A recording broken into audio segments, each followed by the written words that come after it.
quarta a 8 de outubro. Verso para memorizar. Pela fé, Raabe a prostituta não foi destruída com os desobedientes, porque acolheu os espias com paz. Hebreus 11, 31. Valores conflitantes. Ouça Josué 9, 1 a 20. Todos os reis que estavam do lado oeste do Jordão, nas montanhas e nas campinas, e em toda a costa do Mar Grande até o Líbano, ficaram sabendo disso. Eram os reis dos heteus, dos amorreus, dos cananeus, dos ferezeus, dos heveus e dos jebuseus. Então eles se ajuntaram de comum acordo para guerrear contra Josué e contra Israel. Mas os moradores de Gibeão, ouvindo o que Josué tinha feito com Jericó e com Ai, usaram de astúcia. Foram e se fingiram de embaixadores, levando sacos velhos sobre os seus jumentos e odres de vinho, velhos, rasgados e cheios de remendos, calçando sandálias velhas e remendadas, e vestindo roupas velhas. E todo o pão que traziam para comer era seco e bolorento. Foram a Josué, no arraial em Gilgal, e lhe disseram, a ele e aos homens de Israel: Viemos de uma terra distante, e queremos que vocês façam uma aliança conosco.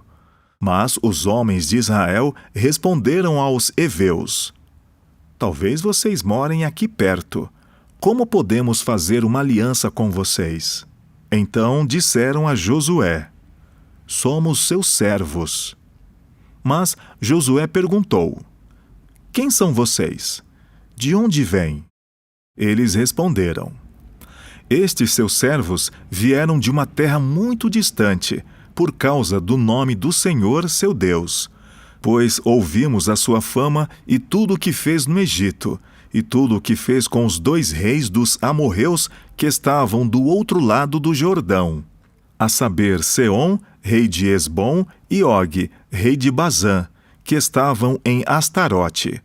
Por isso, os nossos anciãos e todos os moradores da nossa terra nos disseram: Levem com vocês alimentos para a viagem, e vão ao encontro deles, dizendo: Somos seus servos.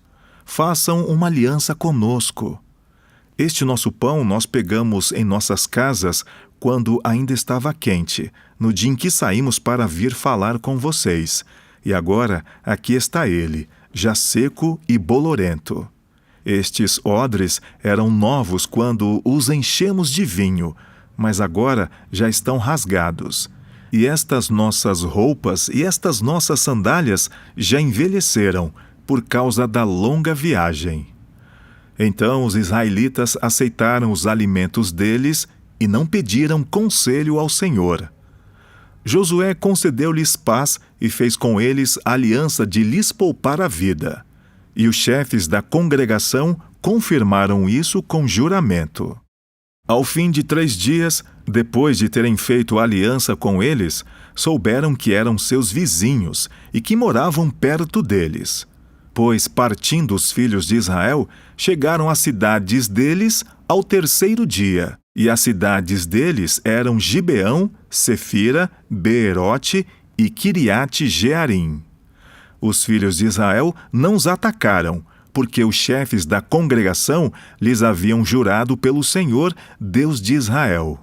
Por isso toda a congregação murmurou contra os chefes. Então todos os chefes disseram a toda a congregação: Nós juramos a eles pelo Senhor, Deus de Israel. Por isso não podemos tocar neles. Isto, porém, lhes faremos: vamos deixá-los viver, para que não venha grande ira sobre nós, por causa do juramento que lhes fizemos. Pergunta 5.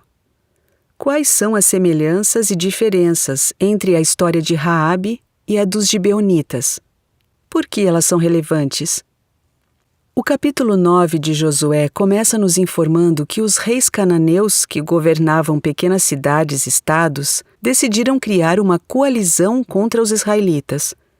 Por outro lado, os habitantes de Gibeão decidiram fazer uma aliança com Israel. Para enganar os israelitas e conseguir uma aliança com eles, os gibeonitas fingiram ser embaixadores de um país estrangeiro. De acordo com Deuteronômio 20, 10 a 18, Deus fez uma distinção entre os cananeus e os povos que viviam fora da terra prometida. A palavra traduzida como astúcia pode ter um sentido positivo, indicando prudência e sabedoria, ou negativo, envolvendo intenção criminosa. No caso dos gibeonitas, por trás de sua ação traiçoeira, havia intenção menos destrutiva de autopreservação. O discurso dos gibeonitas é surpreendentemente semelhante ao de Raabe. Ambos reconheceram o poder do Deus de Israel, admitindo que o sucesso de Israel não era simplesmente um feito humano. Em contraste com outros cananeus, eles não se rebelaram contra o plano de Yahvé de conceder a terra aos israelitas, afirmando que o próprio Senhor estava expulsando aquelas nações diante de Israel. As notícias da libertação do Egito, bem como a vitória sobre Og e Seom, levaram Raabe e os gibeonitas a buscar uma aliança com os israelitas. No entanto, em vez de reconhecer totalmente sua disposição de se render ao Deus de Israel, como Raabe havia feito, os gibeonitas recorreram a um subterfúgio. A lei de Moisés apresenta orientações sobre como conhecer a vontade de Deus em casos como esse. Josué deveria ter perguntado sobre a vontade do Senhor e evitado o engano dos gibeonitas. O dever fundamental de um líder de Israel, bem como de qualquer líder cristão, é buscar a vontade de Deus. Ao negligenciá-la, os israelitas foram levados a violar as condições fundamentais da conquista da terra ou a quebrar um juramento feito em nome do Senhor, o qual eram obrigados a cumprir. Você já se encontrou em um dilema, tentando conciliar dois valores bíblicos que parecem estar em conflito?